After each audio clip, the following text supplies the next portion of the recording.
જી છબીલ પટેલ મામલે press conference કરી રહ્યા છો, સાંભળીએ. જે ઇન્ટરનેશનલ એરપોર્ટ ઉપર જે ફ્લાઇટ આવે છે એ ફ્લાઇટમાં આવ્યા હતા. ફ્લાઇટ 1 કલાક લેટ હતી.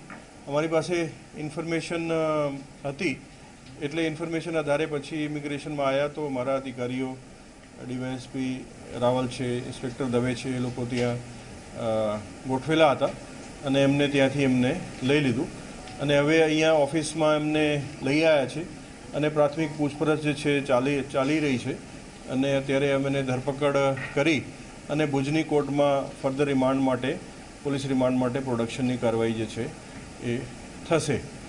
અત્યારે એમની પાસે જે એમના ક્રેડિટ કાર્ડ, ડેબિટ કાર્ડ, જે સામાન્ય વસ્તુઓ જે છે એમની પાસેથી મળી આવી છે અને બાકી આ ગુના બાબતમાં એમની પૂછપરછ જે છે અમે કરી રહ્યા છીએ. એની 2 બેગ વગેરે છે, એમાં કપડાં વગેરે, સામાન વગેરે છે અને બાકી જે પર્સ અને એવા બધા બીજા સામાન છે તો એ ઝડપી વગેરે કરી છે અને ગુના બાબતમાં પ્રાથમિક પૂછપરછ અત્યારે થઈ છે. વિગતવાર પૂછપરછ પછી કરવામાં આવશે રિમાન્ડ દરમિયાનમાં અને પૂછપરછમાં એમને ગુનાની કબૂલાત કરી છે અને ગુના કઈ રીતે બન્યા, કઈ રીતે કાવતરા કર્યા, એમની પ્રાથમિક વિગતો જે છે એમને આપી છે અને કઈ રીતે એમને કોન્ટેક્ટ કર્યા, શૂટર સાથે કોન્ટેક્ટ થયા, પછી એમને અહીંયા લાવીને પહેલાં બંગલાની રેકી કરાવી, પછી ટ્રેનમાં કરવાનું નક્કી કર્યું. એ બધી વિગત અમે અગાઉ આપી ચૂક્યા છીએ અને એ વિગત એમને પણ અમુક વિગતો રિપીટ કરી છે, પણ હજુ વિગતવાર જે છે બધી પૂછપરછ થશે જેમાં એના મોટિવ શું છે, કારણો શું છે અને પછી કઈ રીતે બનાવનું જે છે અંજામ આપ્યો અને ખાસ કરીને પછી ક્યારે એ જતા રહ્યા. 2જી તારીખે અહીંથી નીકળી ગયા હતા, 2 જનવરી, અને ત્યારબાદ એ ત્યાં મસ્કટમાં હતા. મસ્કટથી 10મી તારીખે એમના પાસપોર્ટની ડિટેલ છે એ જોઈને આપણે કહીએ છીએ કે 10મી તારીખે ત્યાંથી USA માટે નીકળી ગયા અને USAમાં ન્યૂ જર્સીમાં રહેતા હતા. એમની ડોટર ત્યાં છે અને ત્યાં રહેલા અને પછી હવે આજે એરપોર્ટ ઉપર આવ્યા, એની ધરપકડ થઈ છે. એમના પહેલાં એમના સનની ધરપકડ થઈ ચૂકી છે. એમના વોરંટ જે છે 70 મુજબના અમે કઢાવી લીધા હતા. બીજા એક કેસમાં એમના જે વય છે એમની પણ ધરપકડ થઈ છે. જે લોકો શ્રી મોરેને ઘરની રેકી વગેરે કરી હતી એ પણ ગુનો અલગથી દાખલ થયા છે. ગાંધીધામ પોલીસ એની તપાસ કરી રહી છે. એટલે એ બધી રીતે એમના જે મિલકતો છે, મિલકતો બાબતની કાર્યવાહી શોધવાની કરવાની બધી ચાલુ હતી. એટલે એના ઉપર ધોંસ વધતા પોતાની મેળે જે છે એ ફ્લાઇટમાં આવી ગયા છે અને અત્યારે અમે એને ધરપકડ કરી છે. પુરાવા કેવા પ્રકારના છબીલ પટેલ વિરુદ્ધના પુરાવા કેવા પ્રકારના મળે? કારણ કે વિદેશના કોર્ટમાં છબીલ માટે કઈ આપણું એક્શન પ્લાન પુરાવા એકત્રિત કરવા માટેનો? એટલે પુરાવા એમને વિરુદ્ધમાં પૂરતા પુરાવા છે. પૂરતા પુરાવા આધારે જે છે એમની ધરપકડ થઈ છે અને સ્ટેટમેન્ટ્સ વગેરે જે છે લેવાયા છે. 164 સ્ટેટમેન્ટ્સ છે અને બીજા જે કંઈ સાયન્ટિફિક એવિડન્સ છે, ડોક્યુમેન્ટરી એવિડન્સ છે, ઓરલ એવિડન્સ છે, એ તમામ મોટિવ છે, એ તમામ પ્રકારના પુરાવા લેવાયા છે અને બાકી જે કંઈ પુરાવા બાકી છે એ હવે એની પૂછપરછ કર્યા પછી એ લેવામાં આવશે અને વિધિવિધ પછી કોર્ટમાં ચાર્જશીટ આગળની કાર્યવાહી કરવા માટે મૂકવામાં આવશે. સાહેબ, આ પ્રાથમિક રીતે જે એમણે શું પૂછપરછમાં કીધું છે, હત્યા કરવાનું કારણ શું આપ્યું? એટલે પ્રાથમિક હમણાં તો ટાઈમ ઓછું મળ્યું છે, પ્રાથમિક જ પૂછપરછ થઈ છે.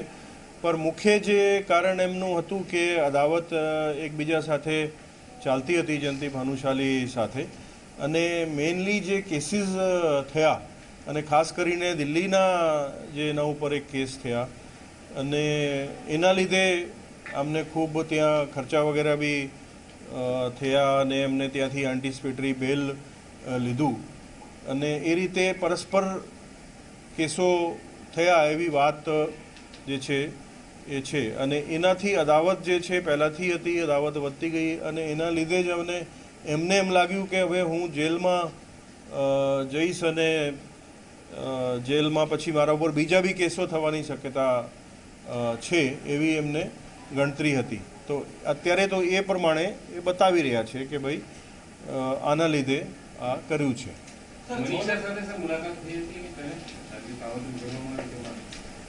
નહીં, મનીષા સાથે એ લોકો સંપર્કમાં હતા, કેમકે સાથે સાથે આ બનાવ બન્યો એના પહેલાં આ લોકોને સમાધાનની વાતો પણ ચાલતી હતી. એટલે સમાધાનની વાતોમાં આ લોકો જે બીજા સુરજીત ભાવ છે, મનીષા છે, બીજા લોકો સાથે બી સંપર્કમાં આવ્યા હતા. અને પણ હમણાં તાજેતરમાં કોઈ મુલાકાત વગેરે નથી થઈ.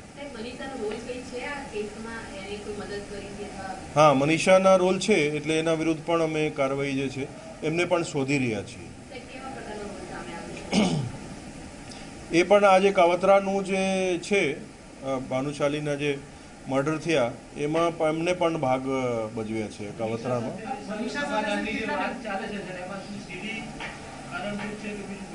નહીં, અત્યારે કોઈ સમાધાનની વાત નથી ચાલતી. અગાઉ જે સમાધાનનો પ્રયાસ થયો હતો, જે જયંતિ ભાનુશાલી ઉપર જે સુરતમાં કેસ થયો, એ સુરતમાં કેસ થયા પછી સમાધાનની વાતો થયેલી અને એ લોકોની કંઈ એકાદ મિટિંગ પણ થયેલી. એમાં એ લોકો સાથે બેઠા હતા અને કહેવાતા કે ભાઈ સમાધાન થઈ ગયું છે એવી વાત હતી. પણ પછી છબીલ પટેલ ઉપર ત્યાં દિલ્હીમાં કેસ થયો અને એનાથી એમને વધારે લાગ્યું કે ભાઈ હવે આ કેસ થયા પછી બીજું ક્યાં કેસ થશે, આવી એને ખૂબ ચિંતા હતી આના કહેવા પ્રમાણે. એટલે એ મનીષાને જેલમાં મળવા ગયો હતો એવું બતાવે છે.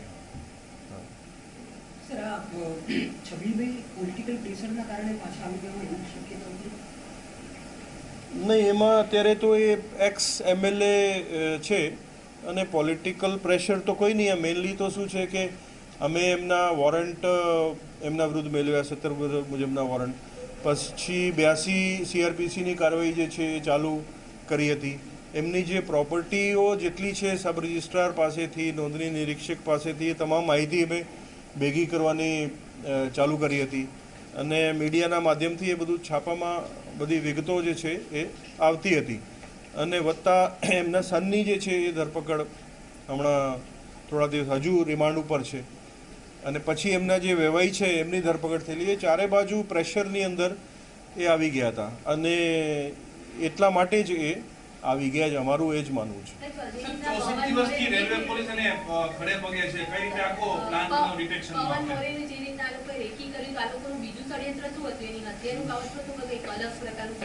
હા, એટલે એ હજુ એમને પૂછવાનું બાકી છે. અમે એમને વિગતવાર પૂછીશું કે ભાઈ આ કઈ રીતનું હતું, એનું કારણો શું હતા, એ પૂછપરછ વગેરે હજુ બાકી છે.